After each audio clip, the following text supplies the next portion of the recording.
Bonjour Bordeaux. Je pense que ce n'est pas la peine que je vous dise pourquoi je me mêle de votre élection municipale. Il y a une très bonne liste, Bordeaux en lutte, avec une tête de liste, Philippe Poutou, c'est un événement national. Sur le plan politique, Philippe Poutou et ses amis sont appuyés par le NPA et la France Insoumise. Mais ce n'est pas ça le plus important. Le plus important, c'est la liste elle-même, qui est dedans. C'est-à-dire que c'est la seule liste où vous avez des gens qui sont engagés sur un plan syndical, sur un plan associatif, sur un plan purement citoyen. Donc des gens qui ne pensent pas d'abord à eux, mais qui pensent d'abord aux autres. Et parfois, en prenant des risques pour ça, c'est pas la peine que j'insiste, je suppose. Donc ça, c'est intéressant. Ça, c'est intéressant comme démarche. Et le contenu du programme exprime bien ça. Par exemple, dans le programme, vous avez la revendication du référendum d'initiative citoyenne. C'est une idée nouvelle. Elle avance dans le pays tout doucement. Bon, je soutiens toute une série de listes qui, au niveau local, proposent ce référendum d'initiative citoyenne. Demain, ça sera une décision nationale. Vous le verrez, ça viendra. Mais en attendant, il faut d'abord qu'on ait en quelque sorte défriché. Il faut qu'on en ait donné le goût. Il faut qu'on ait montré que c'était possible. Et ça commence au niveau local. C'est pas la première fois, hein, que les bonnes idées commencent au niveau local et elles sont portées par des gens qui pensent d'abord aux autres. Ça a été le cas pour les piscines, ça a été le cas pour les colonies de vacances, ça a été le cas pour les HLM, pour le quotient familial, des choses qui aujourd'hui sont devenues banales. Mais à l'époque, c'était des programmes municipaux qui proposaient ça et ça paraissait totalement nouveau et certains disaient « Ah non, non, c'est pas réaliste, on va pas pouvoir le faire ». Ben si. Justement, on l'a fait. Et depuis, c'est devenu des choses auxquelles nous sommes tous habitués et que nous défendons, et on a bien raison de le faire. Donc, le référendum d'initiative citoyenne, le référendum révocatoire, ben, c'est une façon pour les citoyens, entre deux élections, de pouvoir de nouveau être partie prenante de la vie locale, de donner leur idée, de réussir à faire annuler des choses dont vous pensez que c'est des sottises.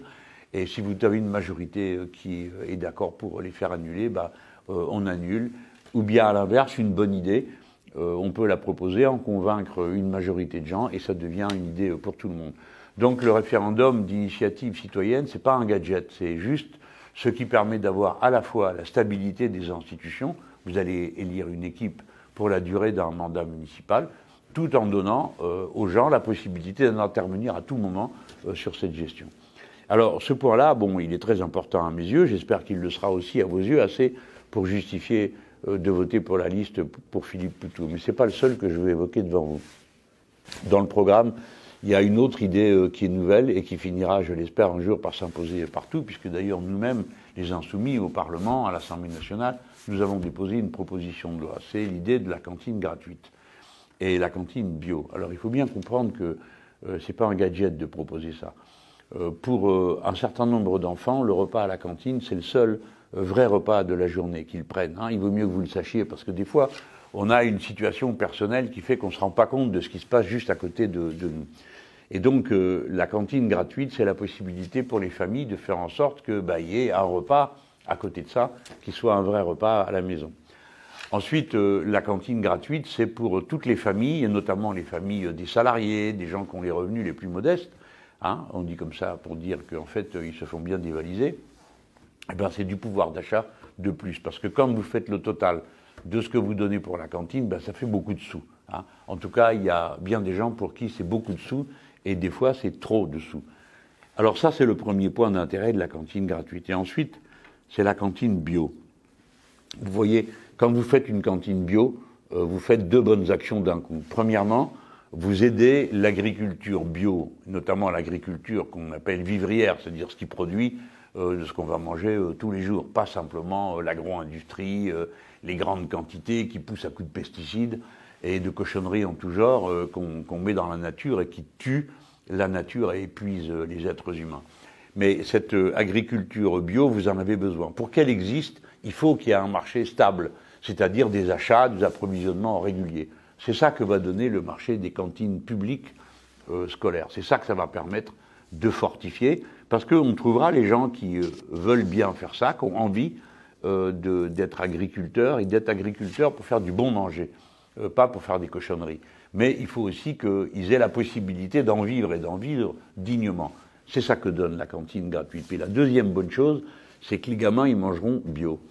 Et ça, les gens, il faut bien se rendre compte d'une chose. Aujourd'hui, bio, non seulement c'est difficile d'arriver à savoir lequel est bio ou pas des produits, mais surtout, c'est terriblement cher. C'est trop cher pour tous les milieux populaires. C'est trop cher pour beaucoup de gens. Et par conséquent, en dépit de toute leur bonne volonté, les gens sont conduits à aller s'approvisionner auprès de l'agroalimentaire traditionnel. Et quand même, on est obligé de constater que les épidémies de diabète et les épidémies d'obésité, elles viennent aussi du type de nourriture qui est aujourd'hui sélectionnée par les familles qui n'ont d'ailleurs pas vraiment le choix. Donc quand vous faites de l'agriculture bio et que vous alimentez des cantines bio pour nos gosses, vous repréparez l'avenir pour des décennies. Parce que les gosses, ils seront nourris correctement et ils auront les bons produits qui vont faciliter leur croissance, améliorer leur santé ou en tout cas la protéger, les aider à produire ce que leur corps doit produire pour se défendre contre la maladie.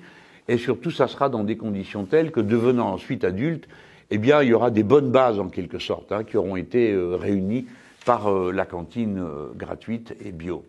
Et dans ces conditions, pour l'avenir, ce sera des économies, parce qu'il faut toujours parler d'argent, des économies, des soins de santé et du reste. Mais surtout, ça sera la vie meilleure, parce que quand on est en bonne santé, eh ben, on a un avantage extraordinaire. Évidemment, tous ceux qui sont en bonne santé, ils ne s'en rendent pas vraiment compte, mais ceux qui sont malades, ils se rendent compte de l'importance que ça a d'être en bonne santé, pour avoir des projets, pour pouvoir les conduire, pour pouvoir ne penser qu'à eux et à leur réussite, plutôt qu'à ceux qui vous accablent personnellement. Voilà les gens, ça a l'air comme ça, de petites mesures à l'intérieur d'un programme municipal, mais c'est une façon de penser global et d'agir local que d'abord de commencer par faire le bon choix dans les listes municipales qu'on soutient. Parce que les gens qui ont l'air comme ça, très importants, très savants, très sachants, il y en a partout. Mais ceux qui prennent les décisions de long terme, qui ont le courage de poser des solutions innovantes, il n'y en a pas tant que ça. Tiens, bon, allez, pour terminer, un conseil de Marseillais.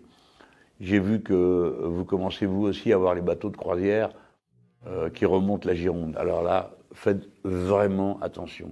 Parce que les règlements qui concernent les émissions de gaz de ce type de bateau et les pollutions que ça génère, c'est terrible parce que c'est pas réglementé aussi sévèrement que ça l'est par exemple dans la mer Baltique. Alors un bon conseil, les laissez pas atterrir à côté de chez vous parce que les 3/4 du temps, ça va vouloir dire de l'air pourri que vous allez respirer. Et après tout, tant qu'à faire des croisières, il y a peut-être d'autres endroits que la Gironde. La Gironde, on peut aussi passer par des bateaux ordinaires, on peut aussi faire les bords de la Gironde, il n'y a pas besoin de venir comme ça avec une espèce de HLM ou immeuble flottant qui détruit tout, provoque des vagues et de la pollution de tous les côtés. Ça, c'était mon conseil de Marseillais. En tout cas, je souhaite à Philippe Poutou et à tous ses colistiers un beau résultat pour que ça oblige tout le monde à Bordeaux à réfléchir à de quoi pourrait bien être le futur de ce pays et pourquoi c'est si facile de faire une vie meilleure demain à condition de s'en donner les moyens dès aujourd'hui. Allez Bordeaux en lutte, bon courage.